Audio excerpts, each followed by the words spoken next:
Hey, what's up, nerds? It's Paul at Radio Free Hammer Hall, and we finally got the Maggotkin of Nurgle update for Scourge of Ghyran.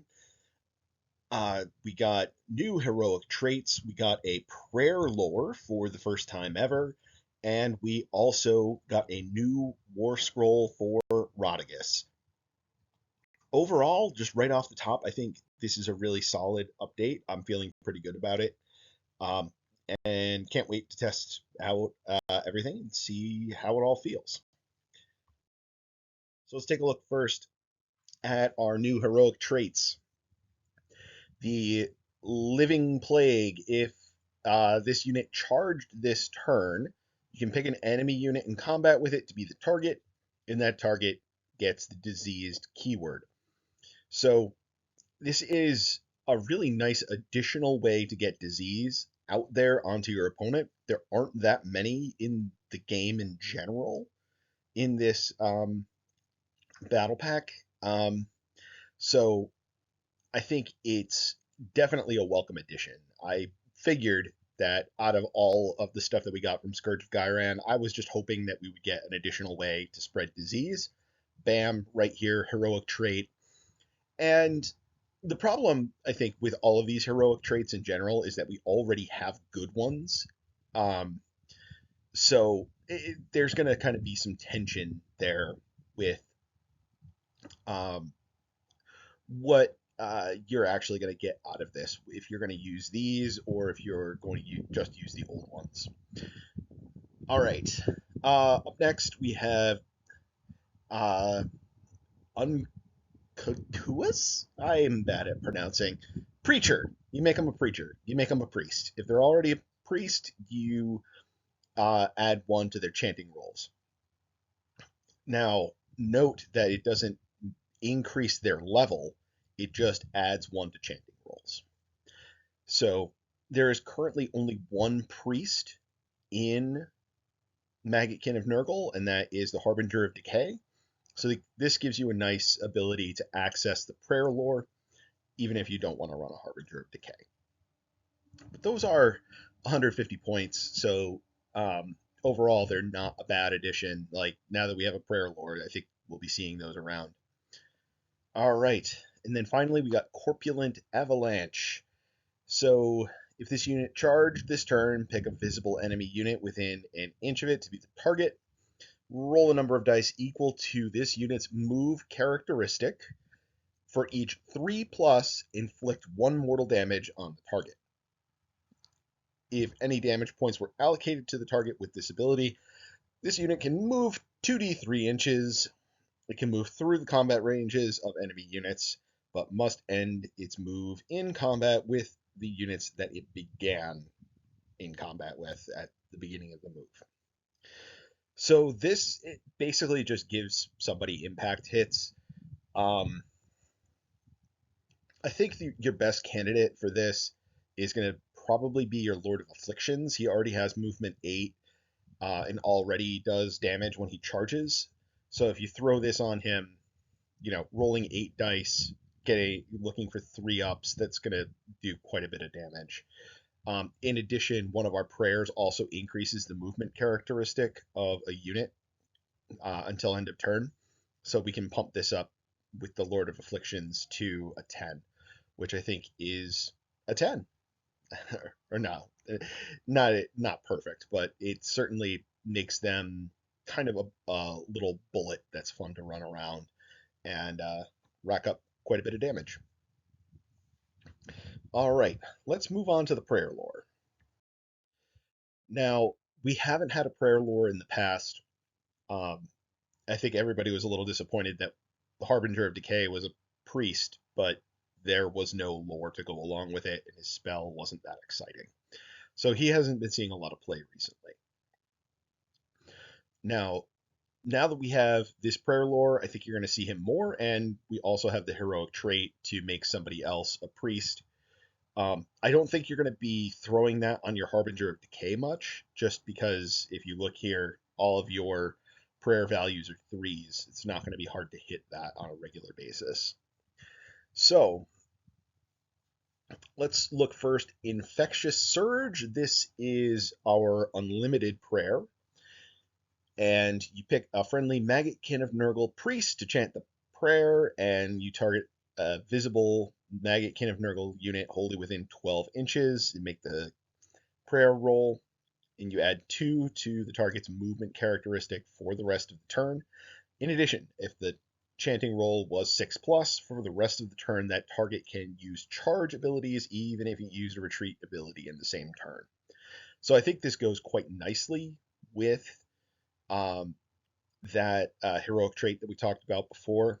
And in general, it's just great to get additional movement out of your Maggotkin army because everything is kind of slow to begin with.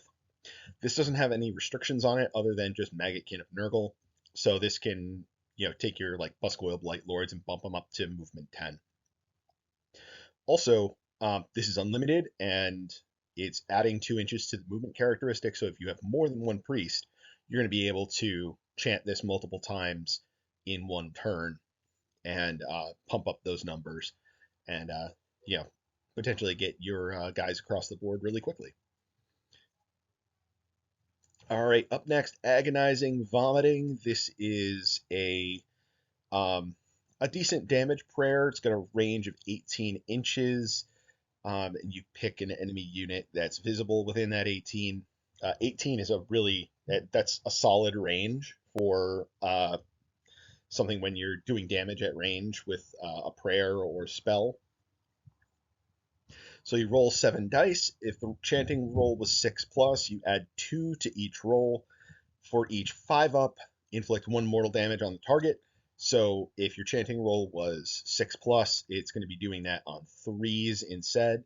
If you're rolling 6 dice, that's going to average like 4 or 5 mortal damage on the target.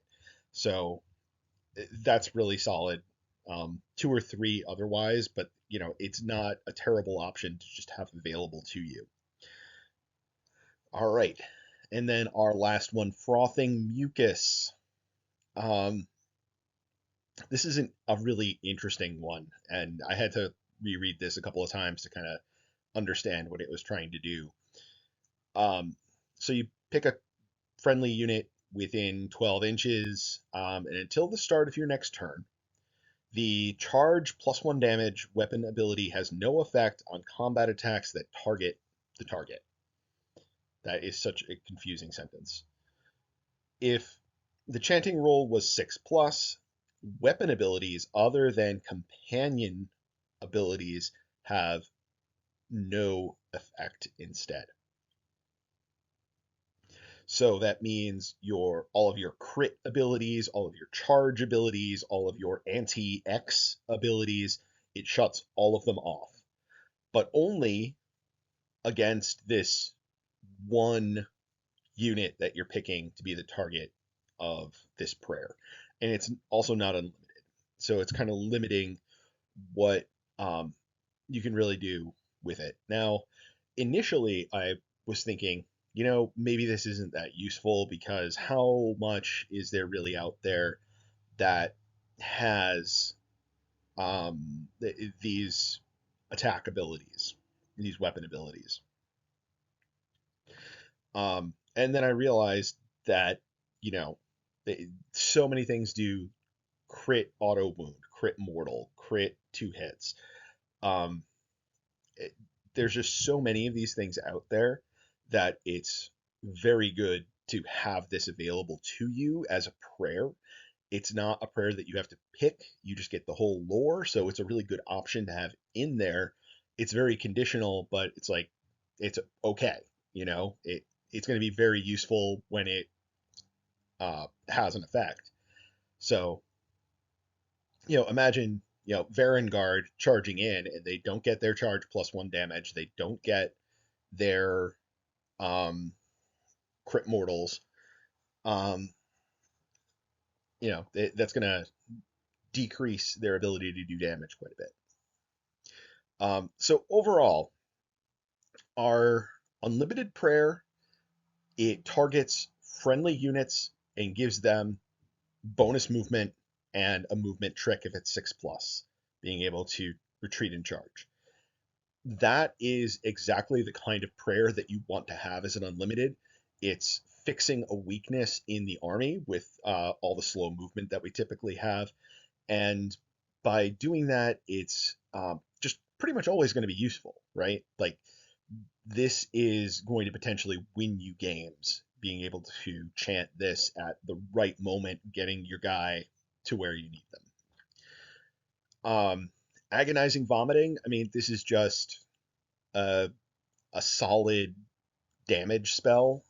It checks the box that it's 18 inches for the range. And the bonus effect of adding 2 is only on a 6 plus, so that is really easy to hit.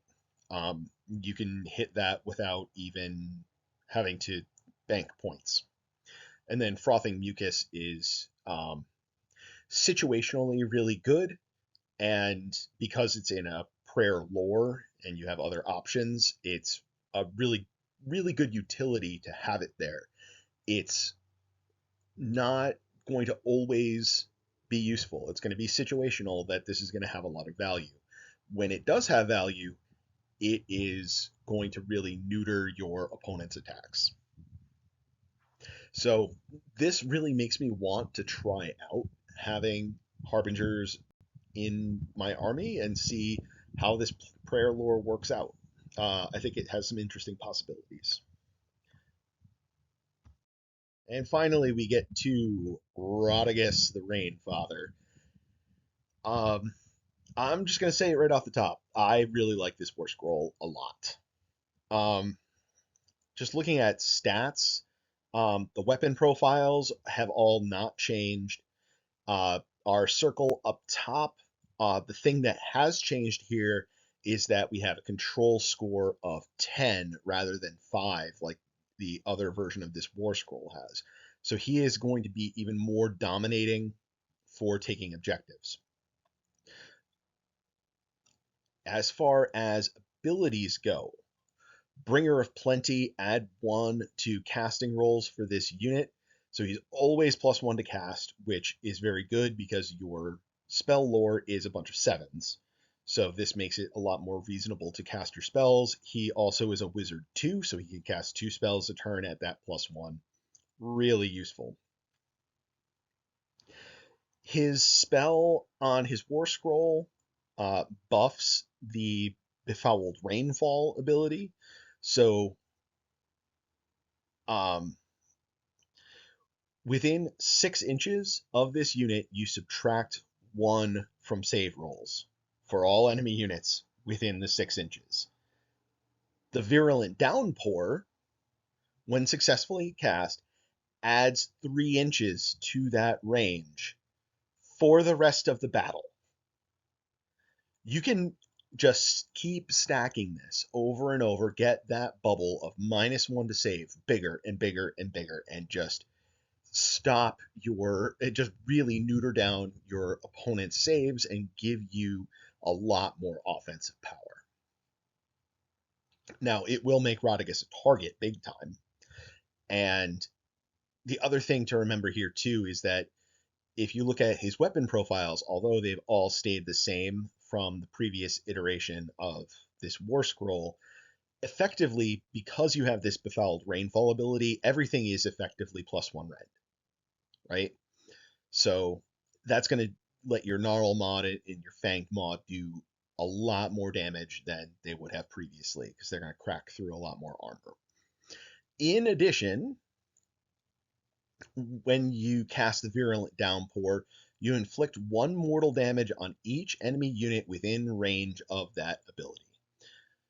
So when you start, it's 6, you cast the spell, it goes to 9, and then all enemies within 9 take 1 mortal. It's not spreading out, I don't think, as much damage as his spell on his other War Scroll does. However, this has the potential to hit a lot more units much more easily. So I think it's an interesting trade-off. This spell also casts at a lower value. So I think overall, very solid. All right, and then finally we have the Tentacular Grip. you pick an enemy unit in combat with this unit to be the target. Um, and note that you don't have to charge this turn, and it's a combat phase ability. So the effect, you roll a die. If the roll exceeds the target's save characteristic, inflict an amount of mortal damage on the target equal to the roll. So this is going to throw a lot more damage on units with better saves, and it's not going to do much of anything to the units with poor saves. That doesn't really matter when there's so much elite stuff running around, which is kind of feels like a lot of what the meta is right now. This does not stack with the Befouling Rainfall because it's subtracting from save rolls rather than decreasing the save characteristic. So the Tentacular Grip is hitting the basically unmodified characteristic. Overall, love this scroll. Can't wait to try it. I think this Befouled Rainfall lets you have an offensive Nurgle army, which has not really been a thing for a while. I think we've been mainly on the grind for quite a while now. So I'm excited to try this out. I think there's a lot of possibilities. You know, your Blight King's going to Ren 2, I think is really good. Your Great Unclean One, his big sword, with 3 Rend is really good. Just a lot of interesting options. It's going to, Puscoil Blight Lords, if he's near them, it's going, or later in the game, if he's not even that near them, they're going to be getting additional rend on their weapons as well. So kind of combine everything together, you get a Lord of Afflictions and a unit of 4 Puscoil Blight Lords. The Lord of Afflictions adds 1 rend to the companion weapons. The Puscoil Blight Lord weapons get additional damage on the charge. They get an additional rend effectively from this, as does the companion weapon. Then the Lord of Afflictions does D3 on a 2-up when he charges in, and you can give him an ability to, from the new heroic traits, to do even more mortal damage when he charges in, and a prayer backing all that up that increases the movement characteristic so that does additional damage, and everything can hopefully kind of keep up with, help Rodigus keep up with the rest. So, man, overall, that is a lot. And, that is, Nurgle is kind of a synergy-oriented army, and this is continuing that trend. I really like it a lot.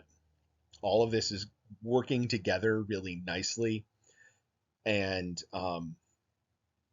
Rodigus in particular is opening up a more offensive play style. Well, as is some of the other things as well. Like, we've got more offense in this, and that's kind of a thing that the army has been a bit weaker on for a while now. So I'm really liking this. I cannot wait to try this out. Hopefully I'll be able to get some games in with it soon. And for now, I will be signing off, and I'll talk to you all later.